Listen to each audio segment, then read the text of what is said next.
Welcome to Rome. This is The Bittersweet Life with Katie Sewell and Tiffany Parks. Hello, this is The Bittersweet Life. I'm Katie Sewell. Tiffany is away this week, and I am recording at Town Hall, Seattle. But I am joined with a great guest this morning, Hope Jahren. She's the author of a new book, Lab Girl. She has received 3 Fulbright Awards in geobiology and is one of 4 scientists and the only woman to have ever been awarded both of the Young Investigator Medals given in Earth Sciences. She was named one of the Brilliant 10 by Popular Science in 2005, and she has taught and pursued independent research at universities all over the United States, most recently as a tenured professor at the University of Hawaii. Thanks for joining me. You're welcome. It's great to have you on the show. One of the reasons I wanted to have you is because no matter where we go in the world or live in the world, we are surrounded by plants and trees. It's one of the constant things. Granted, when I lived in Italy, a lot of the towns are very paved over, so there's very little there. But I've been a person where plants and trees often stand out to me, but I know that a lot of listeners, they are just sort of background. They're always there. They don't notice them. And so I was hoping that we could talk so that people, when they look at the world around them, see it just slightly differently after listening to today's episode. I was interested in how you started the book, where you referred to yourself and to the reader as one scientist talking to another. Do you consider all people scientists in their own way? Well, there were a lot of very active choices into how I wrote this. And I wrote it very, very carefully. I thought for a long time about, why does the world need another book? Because me and most of the people I know are up to their eyebrows in books, stacks of them on your bedside table. I don't know if you do. Oh, yeah. And you go into a bookstore and I would go into a bookstore and look around and say, what could I possibly contribute that would be different than this stuff? And so one thing I knew very early on was that I had to think very hard about how this would offer something different to the person that took time out of their lives to read it. And I also thought a lot about science writing. I don't mean to sound negative, but I don't know. I often leave science writing feeling a little bit unfulfilled. Maybe some of that is because I've taken so many classes and I've been lectured at in science enough for 2 lifetimes, right? So I'm very sensitive to that tone that's like, I'm telling you this, and it's your responsibility to take it in and do something with it and absorb it, and this kind of just very vaguely pedantic feel to it. And I just feel very firmly that we don't need another science book like that. So I wanted to come out with a clear voice that is somebody talking to you, not lecturing at you, but somebody talking to you. And I do think that's part of what sets this book apart, is that it's written with a real respect for the reader. And I care about whether every sentence gets through. And I thought I needed to make it explicit from the start that I was talking to the reader as an equal, that I saw them as somebody that they were going to get the whole story. As gritty as some of it was and as sophisticated as some of it was, they were going to get the whole thing. The flip side of that is that I firmly believe I'm not telling anything that any reader couldn't absorb. You're going to get the same story that another scientist gets when we close the doors and have a private conversation about what we really, really do and how we feel about it. That's the tone that I just felt like I needed to glue together in the very first paragraphs. So you've spent most of your career, and by the way, if you can hear people walking around above us, it's because we're sitting in a basement at Town Hall where I now work in Seattle. You've spent your career studying soils, plants, and trees. Why did you choose that as your field of study? It's interesting. 20, 30 years ago, environmental science didn't really exist yet. It kind of had its glory days in the 90s when biogeochemical cycling, the carbon cycle and things like that were kind of defined by scientists.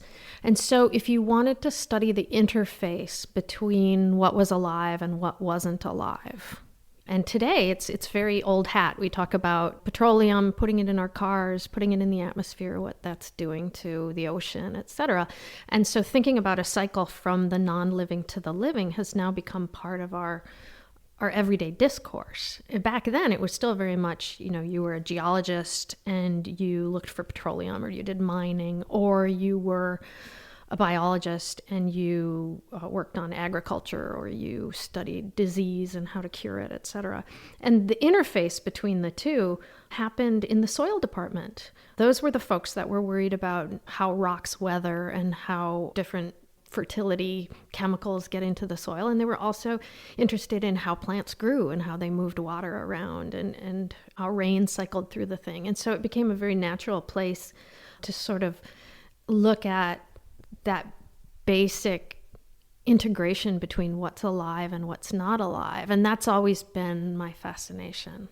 How do we move from a pool of matter that's so clearly not alive? You can point at rocks and the rain and all these things that aren't alive, and then you can point at things that obviously are alive, and that's plants at the very, very first step. And I've always been interested in how one turns into the other. I love how one of the things that you said in the book was that trees are a good example of things that humans cannot make. Can you elaborate on that at all? Well, trees are old. I mean, different species have evolved, but the idea of making wood to get up off the ground and reach toward the light with a stable prop, that's an old, old idea, 400 million years old. And it's a strategy that was adopted, widely across different families. So it's not an inherited genetic thing down through one family. It's a shtick that a lot of different characters on the stage have gone towards. And so there's something about the tree strategy, being this big, stiff yet flexible thing that reaches up toward the light, is a very, very old idea that's been around for 400 million years old, and it predates everything that even remotely smacks of what might be a human someday. And so I see it as this precondition of the planet Earth that has nothing to do with us. I think that's what I was trying to say. And I think we are so attuned to see the parts that we do make that we ignore. I mean, we don't even see a lot of the green in the background. The very first part of the book is basically trying to get people to see it, which is what I do with students as well. I start pointing it out, is that you have to have practice looking at it before you really start to see it. How do you get them to start looking at it? What are you pointing out, for example? I have a great photograph of Central Park, and it's from the Upper West Side. And it's taken from high up on the building, and it looks down more or less Broadway. And you can see Central Park, and you can see the Upper West Side where Lincoln Center is, et cetera. And you can see, it's a bird's eye view, so you can see where the trees stop. And it's not like Central Park is heavily forested or something like that, but there's such an amazing contrast between this field of green, which isn't even really a natural space. It's just got some green. And then it just becomes a concrete expanse. And I think walking on the street, as a little animal scurrying around New York City, we don't see the contrast, but a world without green is a totally different thing. And that's kind of the first picture that I show when I teach these classes. And that's why the book starts out with this contrast between a skyscraper and a tree. One of the things you also point out early in the book, and maybe this is something you do with your students as well, is that so many of us have a tree that we remember from our childhood. Maybe you could tell us about your tree and then say what it is about those trees. Does that change our relationship to trees in general, or what is it about those trees that's important? I think, and you're right, is that a lot of the devices in the book are things that from 20 years of teaching students, you learn what works and what doesn't, what draws them in. You can see it in their eyes, and so I have a number of tricks that I've experimented with, a lot of different ways of trying to get this to stick in people's memories, to get that light bulb to turn on. And so it almost feels like cheating. I can throw some of those out and I see people's eyes light up. It's almost that easy. But the tree from the childhood is an interesting thing. Children, of course, you're born and you do see the green, because you go through a stage where your brain is just soaking up everything, right? And people often, if there's a tree in their area, it's this very large, very stable thing that they see every day. And I think a lot of folks have an experience where they're drawn to a certain tree. The other interesting thing about that is that they observe it. As a kid, you don't worry about having to be somewhere in 30 minutes or whatever. And so you take the time to immerse yourself in an observation that you're making. I'm going to look at this until I'm done looking at it. And it's a gut feeling that you follow, and you smell it and touch it and think about it and imagine it, etc. And that's also what being a scientist is that observing on many levels of consciousness. And so I try to trigger a time when people remember doing it. And I find that they often have that experience around a tree that they knew. It's very, very common. It's interesting. It's probably one of the only experiences, too, where a lot of people would have spent time in a tree. Yeah, people have different experiences. I mean, some people climb their trees. Some people just remember seeing it. There was this tree that I walked by every day, and it was always there. And I grew up and everything changed, but that tree didn't. I think people are drawn to it. That's exactly what you need when you're a kid, too. And people have so much joy. It's a symbol of comfort, and there's nothing ever negative about it, like the tree never did you wrong or anything like that. And so I think it's also a device where I can get somebody to a very comfortable place where they feel like they have some private expertise and familiarity with something that we're talking about. Then as an adult, we probably still often, many of us have a big tree that's still in our lives, wherever we're living. It might be outside of our apartment window. It might be just on the street we walk to work on every day. We start to not notice it anymore. Do you know why? Do you have a theory why? Life takes over. We learn that trees are a resource. I mean, we can look around this room right now and look at how many of these objects are made of wood. We've got plastic and we've got metal and we build all this stuff, but wood is still a building material of choice. A whole lot of the things in our lives are made of wood.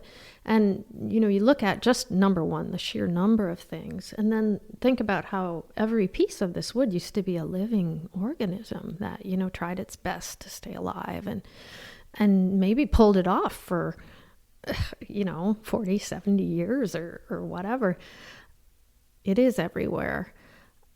Why do we stop seeing it? I mean, I think there's this interesting challenge associated with being human around how do you coexist with a resource and exploit it at the same time. That's true for meat, and it's true for wood, and it's true for crops and things like that, all to different varying degrees. I mean, people have their own ethical thresholds for each one of those challenges. But the challenge of coexisting with a resource and exploiting it at the same time, one method for putting that ambivalence to rest is to de-animate the resource. So we minimize the extent to which it is alive in order to more clearly see it as an exploitable resource. And of course, there's much more tragic examples of that than, wood or whatever. That's what I think is going on at a kind of a deep level. And I also find that very interesting. But it's not the truth for you. You probably notice, after working in your field for so many years, can you even describe what you see in a tree that we do not see as a person who has not spent so much time studying it? I don't, and I like to be clear about this, I don't think I have an emotional attachment that you don't. I absolutely don't think that. I don't think I love them better or appreciate them better or know them more or whatever. I think things might occur to me that just haven't occurred to you. Like, I'm very interested in photographs. There are some great photographs of New York City, for example, where you stand in one place and take a photograph every 50 years and you see one tree and it gets a little bit bigger and the city just grows up around it. And so the if you think about, trees don't have eyes or whatever, but if you think about what the city looks like to that tree, you know, standing in one place, watching people and concrete and everything grow up around you like this smothering kind of fungus, it's kind of an interesting mind journey to go on. And I think, you know, most folks wouldn't look at that series of photographs and think those particular thoughts. And then you can go into something deeper, which is, what does it mean to stay?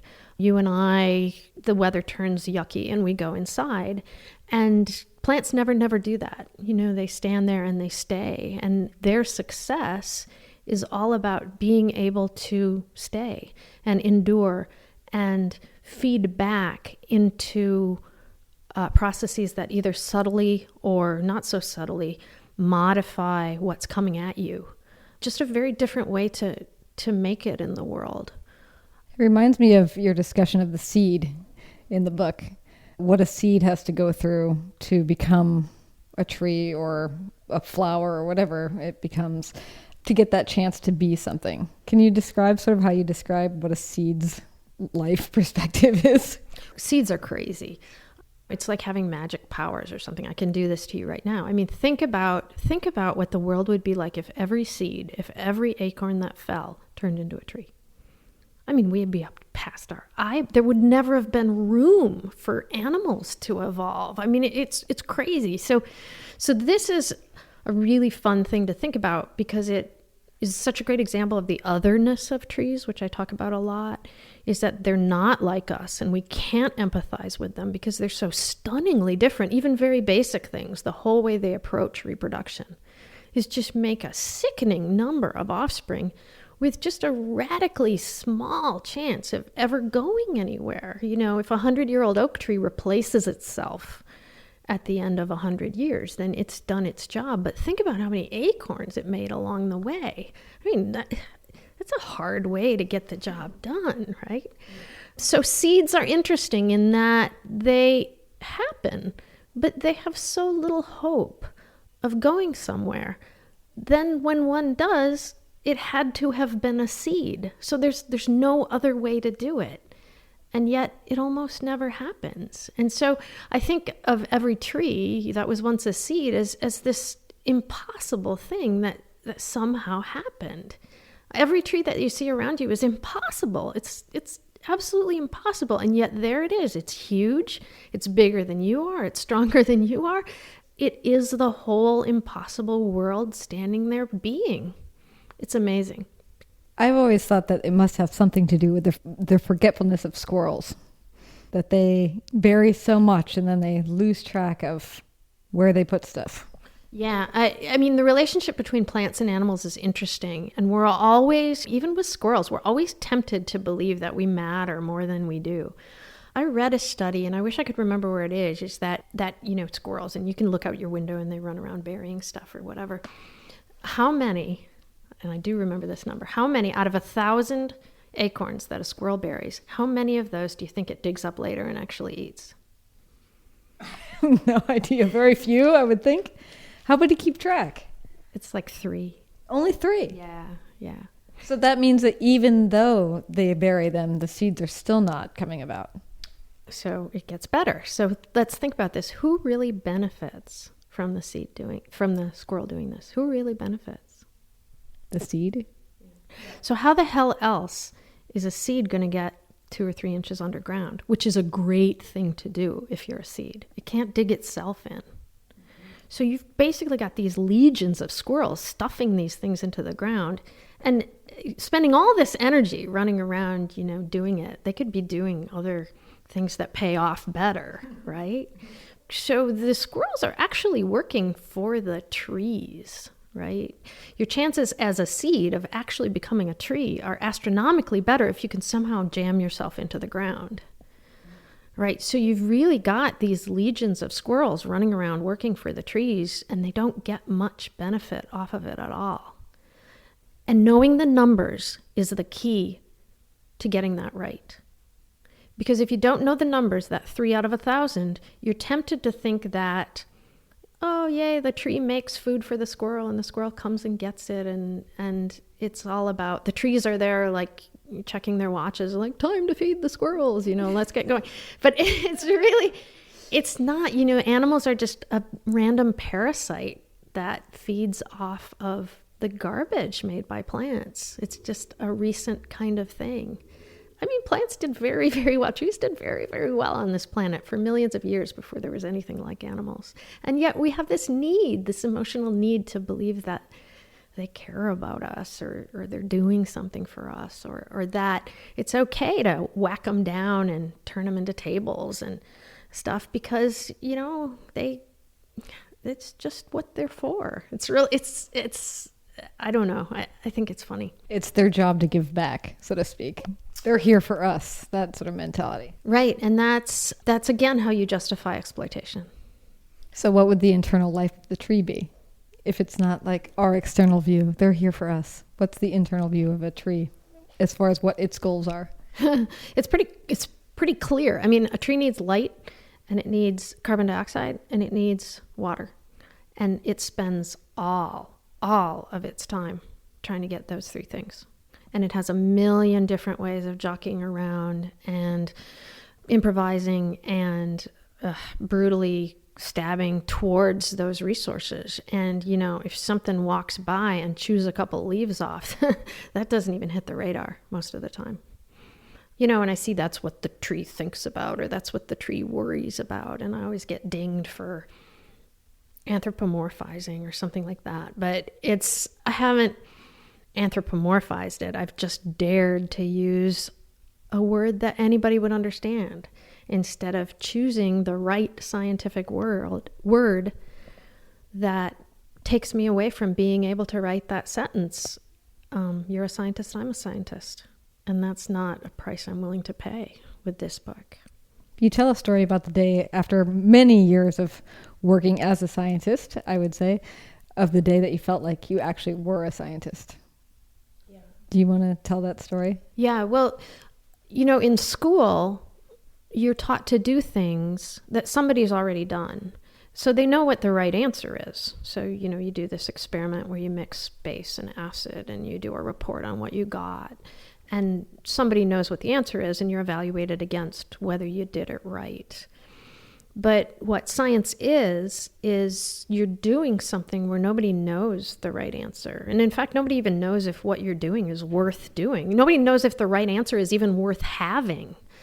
And there's no way to guess beyond just doing it, has always been my idea.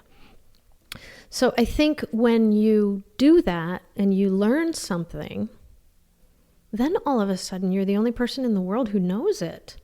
And that's a really powerful moment, I think. It doesn't mean that what you just figured out is important or even right necessarily, but the creation of new information based on experience, I think, is at the very heart of what scientists do when they practice science. So it was that first moment when you realized, I'm alone in a room. I just figured something out. For as long as I stay in this room and don't tell anybody, I'm the only person who knows this. Yeah, right. And it was interesting because I was doing this experiment and I needed to get on this machine, and I was doing it in the middle of the night because I'm kind of like that. And I was really, really excited about it. And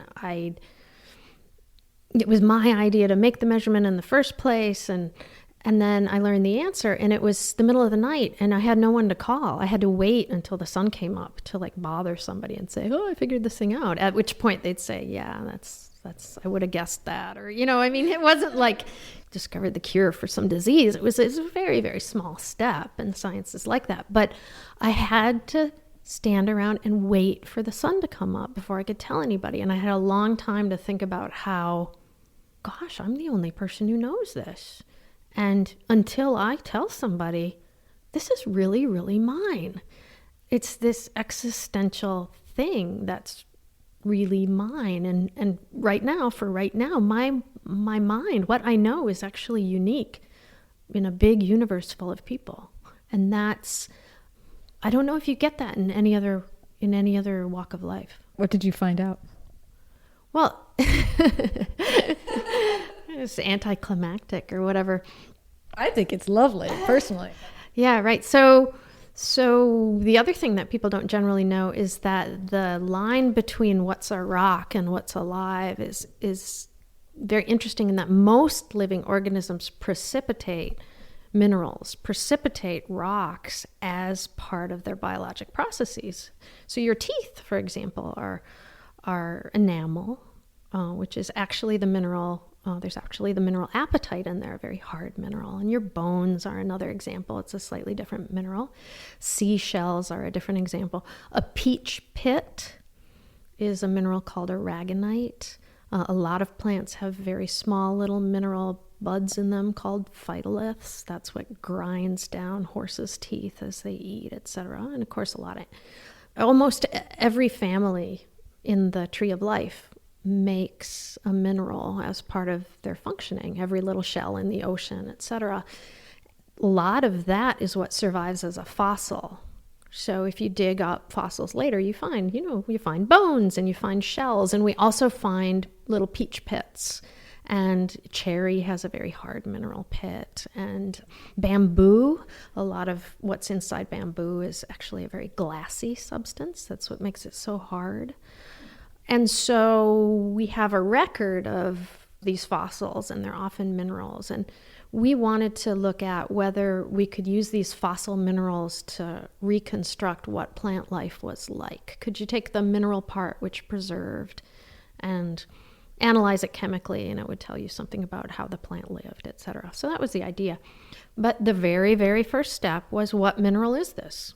Is it the kind that's like your teeth, or is it the kind that's like your bones, or is it a glassy kind, or whatever? I was working with a certain species, and we just didn't know. And so I did a pretty simple test, an X-ray analysis, to figure out what it was. And then I had the answer to that question, and it was still night. And there I sat there with that answer. I just sat there with my answer, waiting for the sun to come up. What mineral was it? Opal. It was opal. Opal is, it's a kind of quartz, and it's got a little bit of water in it. So if you have some opal jewelry, you see that it shines in a certain way. That's because there's very tiny water molecules that are kind of trapped within the mineral. Of course, that makes sense that a plant would make a mineral and have little water molecules trapped in it.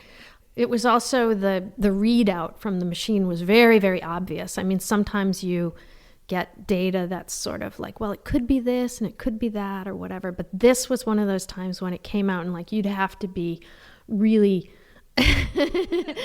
having a bad day to think that that was anything but opal. And so it was just like, I was meant to know this, and it was meant to be my knowledge for this short period of time. And so I had a little bit of time to think about what that meant. And of course, I was sleep deprived and everything. So it became this big maudlin experience. An amazing, unforgettable moment. Yeah.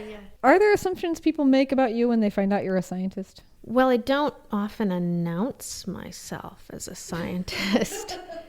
I mean, my life is pretty small. I mean, you read the book and, you see that there's a lot of time spent in small rooms counting things, or out in the field labeling jars and putting stuff in it. And the characters in the book are pretty, it's not a huge cast of thousands, right?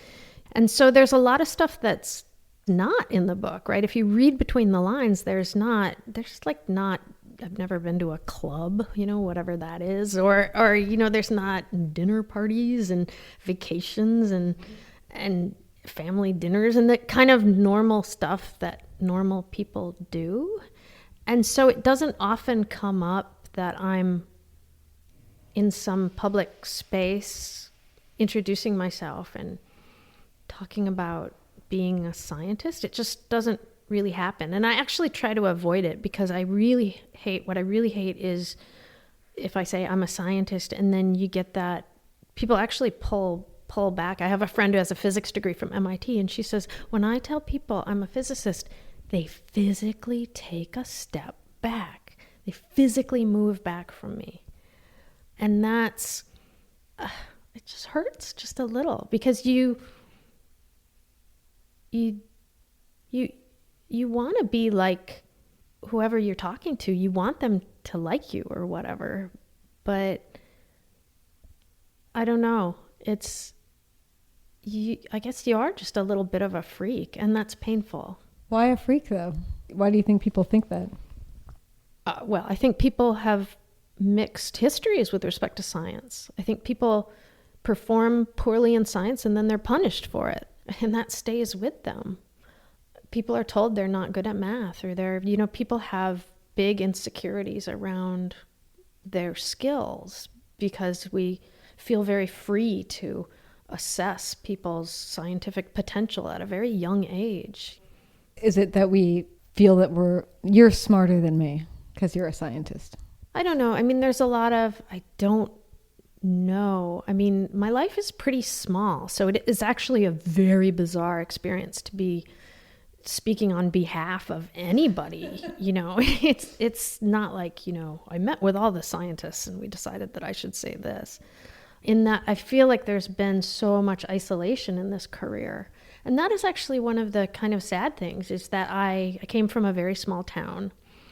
And it goes back to the title of the book, is that I was a girl like all the other girls. And I was never a tomboy. We braided each other's hair and we jumped rope for hours. And we could cook and sew. And education was still very segregated back then. I did home ec and the boys did shop. And that was what you wanted to be. There were all kinds of capable, smart women. That's who our role models were. That's what we wanted to grow up and be. And when I chose science, I lost a lot of that. I went down a path that I didn't have my girlfriends around me the way I always had. And I also had to minimize and downplay the fact that I was a female, at every turn.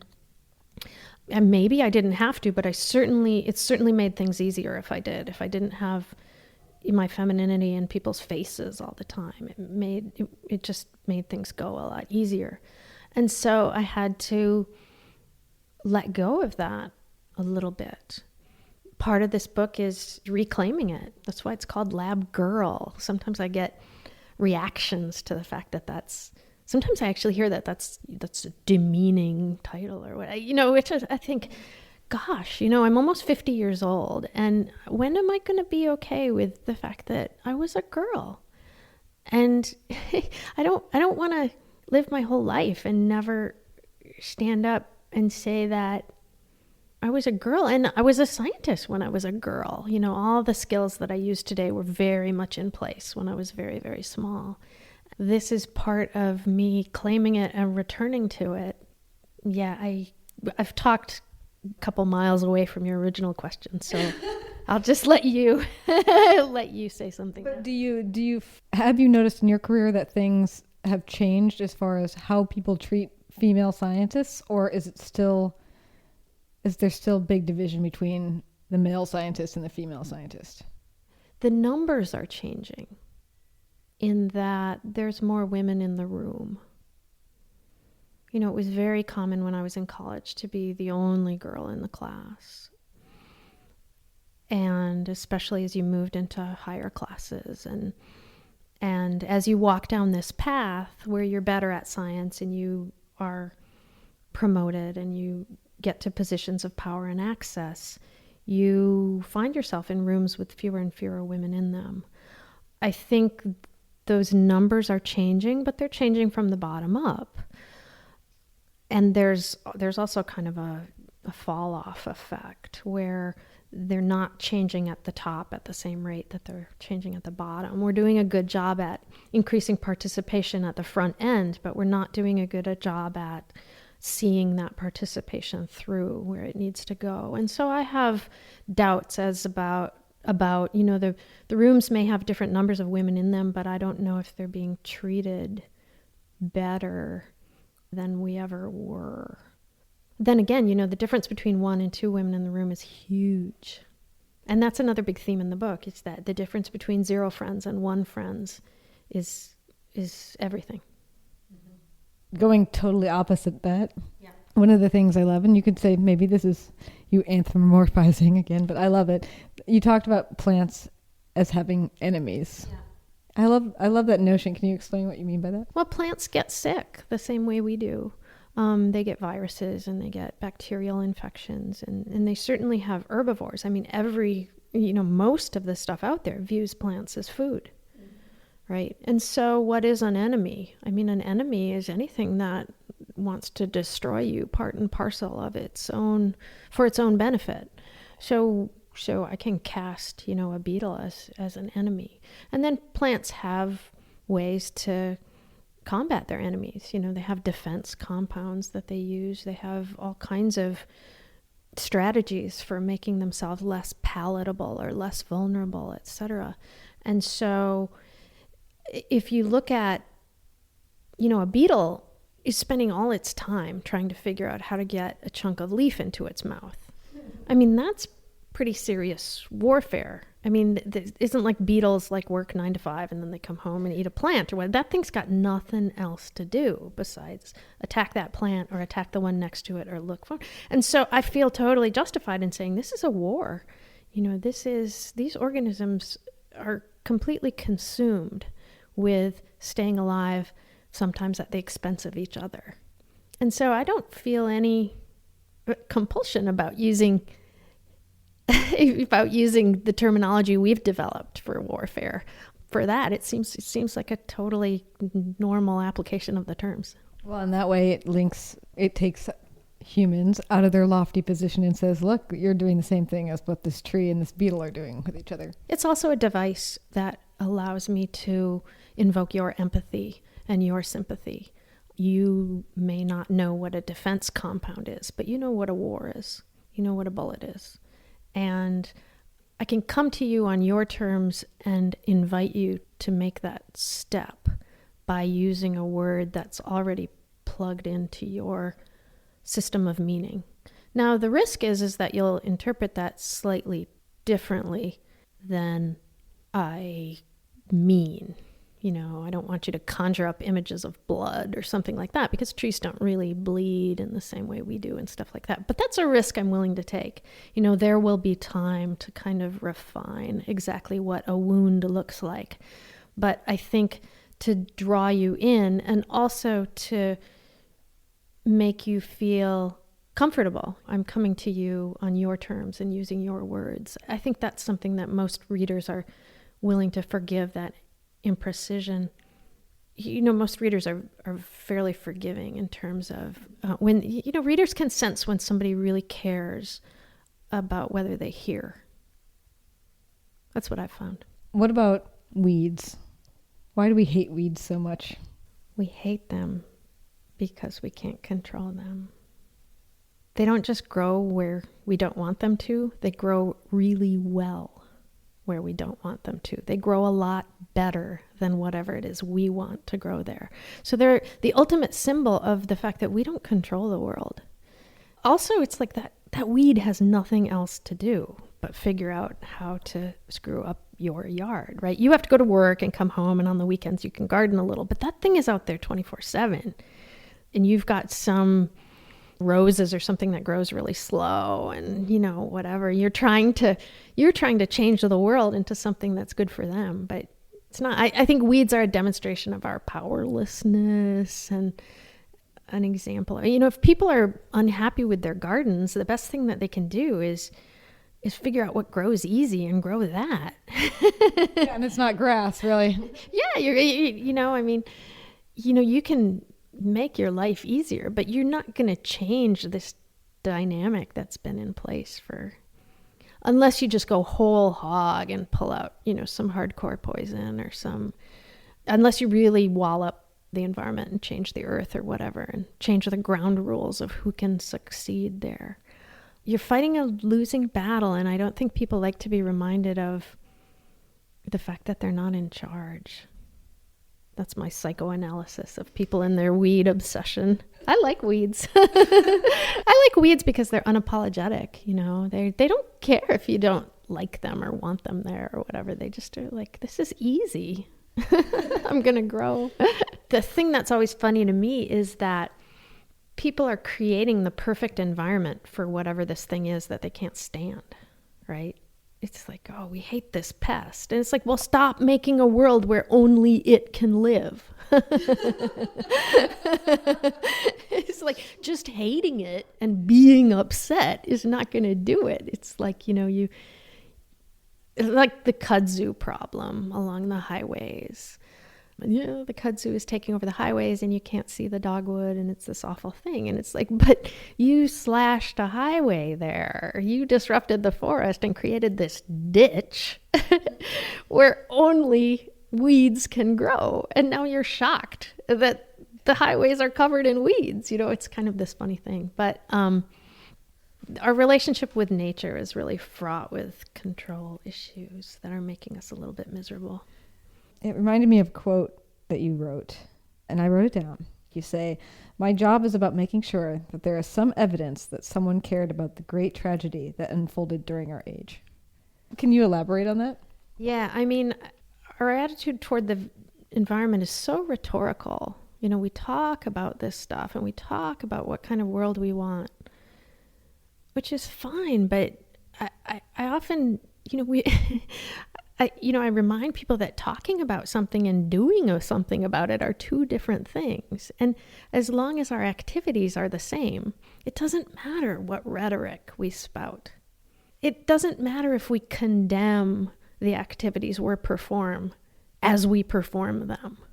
The trees aren't comforted by the fact that we know it's wrong when we cut them down or something like that. I mean, it's this weird kind of penance that we're paying with this environmental guilt or whatever.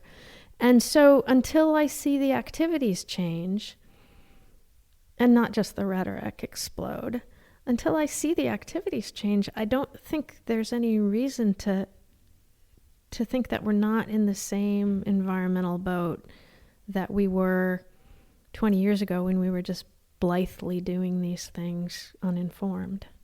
The connection isn't made. Maybe just to end, since this is a show that a lot of expats listen to, you've been in 5 different continents. You lived abroad in 4 different countries, from what I remember. Is there a country or an experience that really stands out? I remember that you were in Norway. I know that you studied up in the Arctic. Is there somewhere that really stands out to you as far as when you were living in another country? I think if you want to see plants, I think Ireland is a wonderful place to go. To grow. In that it's a good place to go because it's really easy to see the green. I mean, the place is painfully green. And so if you want to train yourself to see the green things around you, go to Ireland and just drive around and you'll realize that everything that's not green is just kind of, you see these white sheep. People always say, oh, the fluffy sheep and stuff, or the castles or whatever. And the whole reason you see them is because they're not green. Everything around you is so amazing. And how the weather is just perfectly right it's like being in a terrarium. And the closer you look, the more you see. You look down at the ground and just within a square foot, you can see 30 different distinct shades of green in the moss underneath there. So I always think that's a good place to start if people want to start to see the green around them. And what if I can't go anywhere and I just have to walk home today? What advice would you give me? Pick a walk that you do a lot. You walk back and forth and pick one thing and look at it every day. One thing, and just make a mental note of how it changes or doesn't change. You're giving yourself a gift. If you do that for a couple of weeks or a month or whatever, that will turn into your favorite thing, and it'll turn into your thing, and you'll know something about it. The beautiful thing is you tell students to do that, and all of a sudden you see a change in them. The purpose for learning science is that the more you know about the world, the more you feel like you're part of it. It can be a sapling, it can be a vine growing on a garbage can, it can be a little patch of grass coming up between the cracks, but just look at it twice or 3 times. Write it down, take a selfie of it, and just once a day. It's your little thing. If you do that for a while, you'll know more about it than anybody else. That's my recommendation. I like it. I have one more thing, and then we'll end. One of the things that you wrote at the end was that, I guess earlier in your career or life, you used to pray to be stronger, and now you pray to be grateful. What changed in you, do you think? I used to think that if I just worked harder, I would deserve for things to come out right. I finally realized that being a hard worker would pay off in some ways, and I would have the satisfaction of pitching in and helping. But the work was worth doing for its own sake. That the reward was the work itself. And then I learned that, when good things happen and my life did come together, it wasn't because I deserved it. It just fell from the sky.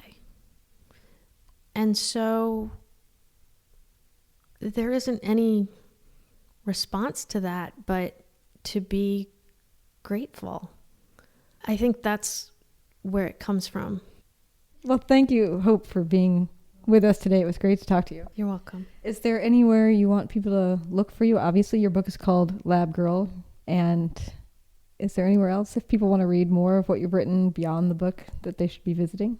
One thing I like to say is that once you read this book, if you really want to find yourself knowing more about plants, you're ready for a textbook by a real person. And I have one for you. Not by me. It's by a guy named Peter Thomas. And it's called Trees, Their Natural History. And trust me, it's really well written. And it's got some of the ideas that I cover, but it's just a little step up. And so you're on your way to being a scientist. And I would say start there. That's great. All right. Well, until next time, this is The Bittersweet Life. I'm Katie Sewell. Talk to you next week. Bye. It's rare to find a podcast that has aired for over a decade, but this podcast is one, and you can be a sponsor of it, reaching a loyal group of engaged and thoughtful people who relish travel, new experiences, and lifelong learning. Get the conversation started by visiting the support tab at thebittersweetlife.net.